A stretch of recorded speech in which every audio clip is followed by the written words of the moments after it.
မင်္ဂလာပါရှင်တအိမ်အားနဲ့ရင်ဖြစ်တတ်တဲ့လက္ခဏာလေးတွေကိုဂျူးကဒီဗီဒီယိုထဲမှာပြပြပေးသွားမှာဖြစ်ပါတယ်အမျိုးသမီးတစ်ယောက်အတွက်တအိမ်အားကောင်းမှုကဘလောက်တောင်ရေးကြီးလဲဆိုတာကိုဒီဗီဒီယိုလေးတအိမ်အားနဲ့လာပြီဆိုလို့ရှိရင်ဘာတွေစပြီးဖြစ်လာမလဲဆိုရာသီတွေမူမမှန်ဖြစ်လာမယ်နဲမယ်များမယ်စင်းစင်မှလည်းစင်းတော့မယ်ကတော့အဖြူစင်းမယ်အနံ့ဆိုးထွက်မယ်ဟာရန်စင်းတွေလည်းဖြစ်လာမယ်နောက်ထပ်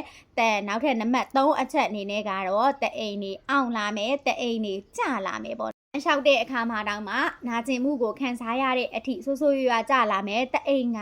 ပုံမှန်ကြယုံနေဆိုရင်ပြဿနာမရှိပေမဲ့လည်းလုံးဝဟိုးအောက်ဆုံးထိကျသွားရင်တအိမ်ထုတ်ရတဲ့အထိဖြစ်နိုင်တာမလို့အမျိုးသမီးတစ်ယောက်ဖြစ်မယ်ဆိုလို့ရှိရင်เนาะဒီတအိမ်ကျမ်းမာရေးကိုအရန်ကိုဂယုစိုက်ဖို့အတွက်ဂျူကအဖြစ်လာတာကိုကိုသိနေရတဲ့ဂယုမစိုက်ဘူးဆိုရင်နောက်ပိုင်းမှာရေအိတ်တဲတာတွေသွေးလုံးတဲတာတွေအစားဖြစ်လာနိုင်ပြီးတော့ငွေကုန်ကြေးကြများပြီးတော့ကုသရတာအရန်ကိုခက်ခဲလာပါလိမ့်မယ်နောက်တစ်ခုကိုကကုသခြင်းထက်เนาะကာကွယ်ခြင်းကိုပဲအားပြုပြီးတော့နေဖို့အတွက်လိုပါတယ်အမျိုးသမီးတွေတအိမ်ကျမ်းမာရေးကိုဂယုစိုက်ခြင်းနေဆိုရင်ဂျူးစားနေကြဖြစ်တဲ့ယိုလေးတစ်ခုကိုဂျူးက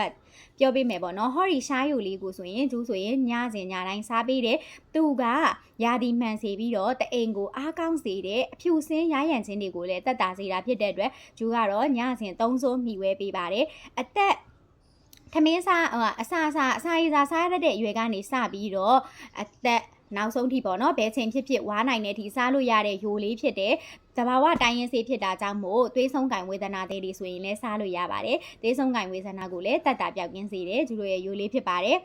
နောက်ဆုံးချက်အနေနဲ့ကတော့အမျိုးသမီးတစ်ယောက်ဖြစ်တယ်ဆိုလို့ရှိရင်တအိမ်ကျမ်းမာရေးကိုပို့ပြီးတော့ဂယုစိုက်ပေးပါလို့ကျူကပြောချင်ပါတယ်တအိမ်ကျမ်းမာမှာကျူတို့အမျိုးသမီးတွေကကျန်တဲ့အရာတွေပါကောင်းမွန်ပြီးတော့ကျမ်းမာလှပတဲ့ဘဝကိုပိုင်းဆိုင်နိုင်မှာဖြစ်ပါတယ်တအိမ်ကျမ်းမာဖို့အတွက်အဓိကဂယုစိုက်ကြပါလို့ကျူကပြောချင်ပါတယ်